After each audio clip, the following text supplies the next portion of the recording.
আসসালামু আলাইকুম ওয়া রাহমাতুল্লাহি ওয়া বারাকাতুহু নাহমাদুহু ওয়া নুসাল্লি ওয়া নুসাল্লিমু আলা রাসূলিল কারীম আম্মা বা'দ।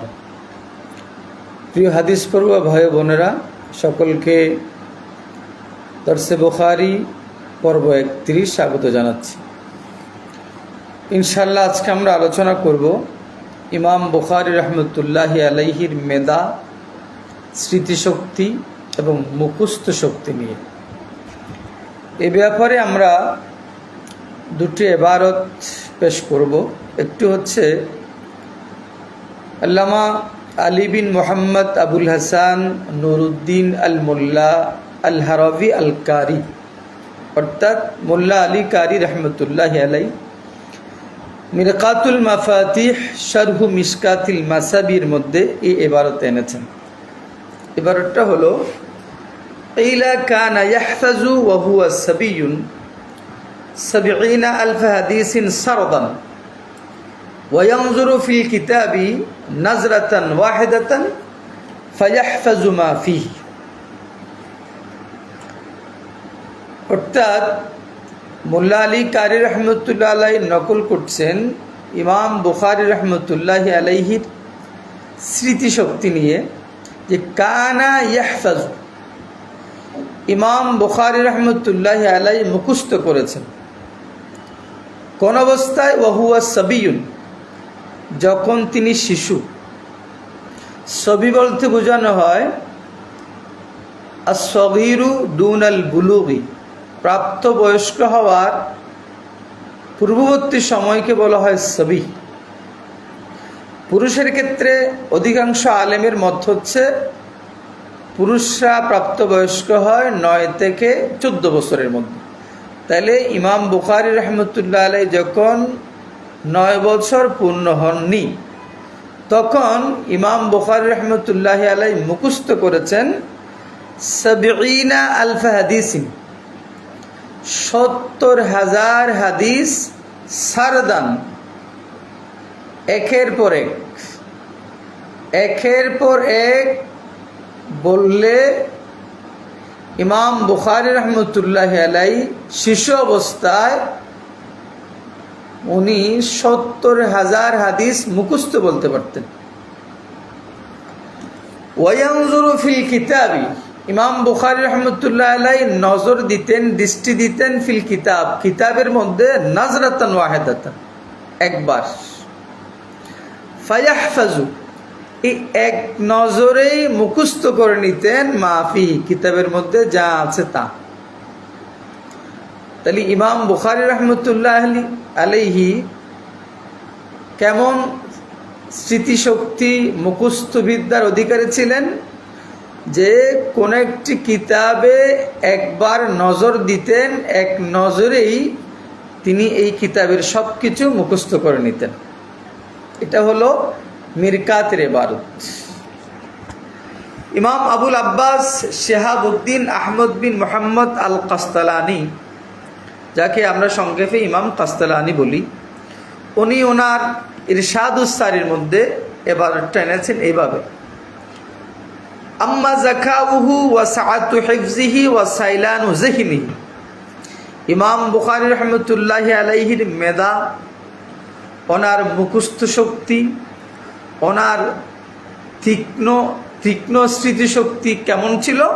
বলছে ফকিলা, ওনার মেধা, ওনার স্মৃতিশক্তি, ওনার মুখস্থ বিদ্যার ক্ষেত্রে বলা হয়েছে, কি বলা হয়েছে? ইন্নাহু কানা ইয়াহফাজু, ইমাম বুখারী রহমতুল্লাহি আলাইহি মুখস্থ করেছেন ওয়া হুয়া সাবিয়ুন, যে অবস্থায় তিনি শিশু, প্রাপ্তবয়স্ক হননি। কি মুখস্থ করেছিলেন? 70,000 হাদিসিন, 70,000 হাদিস সারদান, একের পর এক। সারদান মানে হচ্ছে একটার পর একটা, এভাবে উনি মুখস্থ বলতে পারতেন প্রায় 70,000 হাদিস। সুবহানাল্লাহ। ওয়া রুবিয়া আন্নাহু কানা ইয়ানজুরু ফিল কিতাবি মাররাতান ওয়াহিদাতান, যে এ বর্ণিত আছে যে ইমাম বুখারী রহমতুল্লাহি আলাইহি কিতাবের মধ্যে একবার নজর দিতেন। ফায়াহফাজু মা ফিহি, ফায়াহফাজু মা ফিহি, কিতাবের মধ্যে যা আছে সব মুখস্থ করে নিতেন, মিন নাজরাতিন ওয়াহিদাতিন, এক দৃষ্টিতে, এক নজরে। এটা একটা নমুনা পেশ করলেন।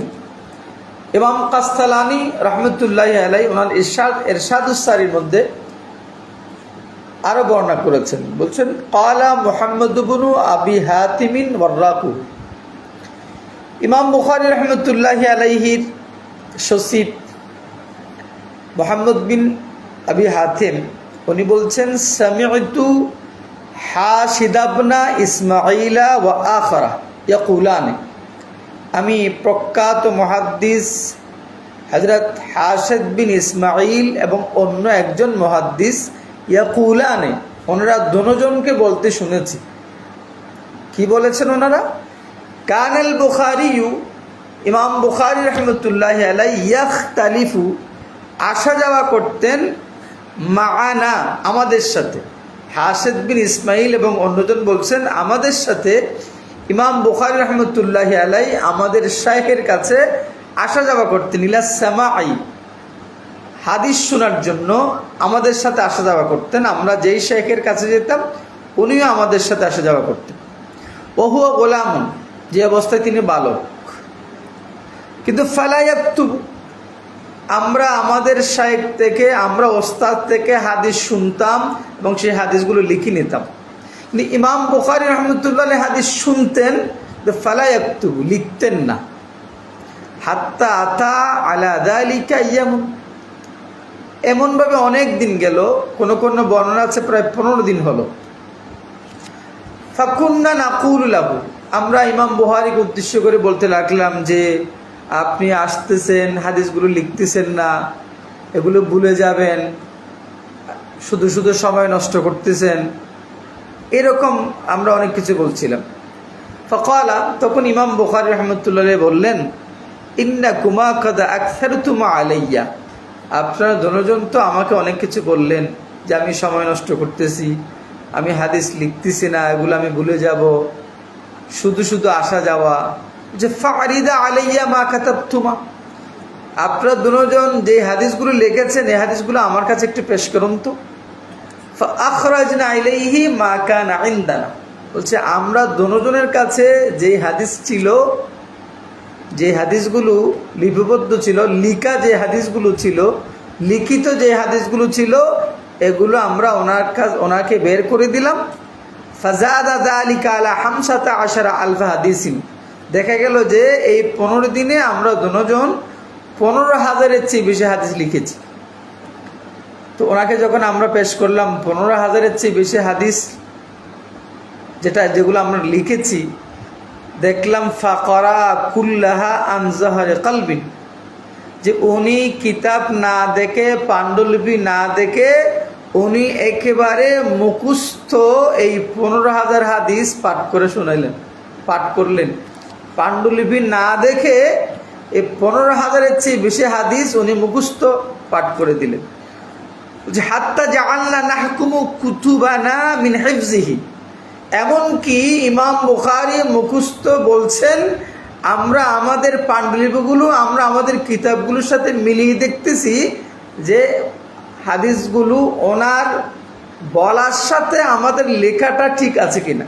আমরা আমাদের কিতাবগুলো মজবুত করতেছি, আমরা আমাদের কিতাবগুলো মিলিয়ে দেখতেছি যে ঠিক আছে কিনা, যে ওনার পাঠ করার সাথে আমাদের লেখা মিল আছে কিনা, এটা আমরা আমাদের লেখাগুলো আমরা মজবুত করতেছি। সুম্মা ক্বালা, এরপর ইমাম বুখারী বললেন, আতারাও না, আপনারা কি মনে করেছেন আন্নি আখতালিফু হাদরান, আমি শুধু শুধু আসা যাওয়া করছি, অনর্থক আসা যাওয়া করছি, ও উদাইয়ু আইয়ামি, আমি আমার দিনগুলো, আমার সময়গুলো এমনি এমনি নষ্ট করে দিচ্ছি? না, আপনারা এই 15 দিন যাবত যেই হাদিস লিখেছেন 15,000-এর চেয়ে বেশি, এই হাদিসগুলো আমি ইমাম বুখারীর হৃদয়ে লিপিবদ্ধ হয়ে গিয়েছে, এগুলো আমার মুখস্থ হয়ে গিয়েছে। ইমাম বুখারী সেটা প্রমাণ করলেন। তো ওনারা বললেন ফাআরাফনা ওয়া ফাআরিফনা, আমরা তখন বুঝতে পারলাম আন্নাহু লা ইয়াতাকাদ্দামুহু আহাদুন, যে ইমাম বুখারীকে ডিঙ্গিয়ে কেউ ডিঙ্গিয়ে যেতে পারবে না। ইমাম বুখারীর উপর কেউ অগ্রগামী হতে পারবে না। ইমাম বুখারীকে আল্লাহ পাক রব্বুল আলামিন এমন মুখস্থ বিদ্যা, এমন স্মৃতিশক্তি, এমন তীক্ষ্ণ মেধা আল্লাহ দিয়েছেন যে ইমাম বুখারীকে অতিক্রম করা কারো দ্বারা সম্ভব নয়। যে আন্নাহু লা ইয়াতাকাদ্দামুহু, ইমাম বুখারীকে ডিঙ্গাতে পারবে না, ইমাম বুখারী অগ্রগামী হতে পারবে না আহাদুন, কেউ। তাহলে এই দুটা বক্তব্য দেখে আমরা বুঝতে পারলাম যে ইমাম বুখারী রহমতুল্লাহি আলাইহিকে আল্লাহ কত তীক্ষ্ণ মেধা, কত স্মৃতিশক্তি, কত মুখস্থ বিদ্যা আল্লাহ দান করেছেন। এখান থেকে আমরা একটু বুঝতে পারলাম। ইনশাআল্লাহ আমরা সামনের পর্বগুলোতেও ইমাম বুখারী রহমতুল্লাহি আলাইহির স্মৃতিশক্তি, তীক্ষ্ণ মেধা, মুখস্থ বিদ্যার উপর আলোচনা করব। আজকের মতো আমরা আমাদের আলোচনা এখানে শেষ করছি। আসসালামু আলাইকুম ওয়া রাহমাতুল্লাহি ওয়া বারাকাতুহু।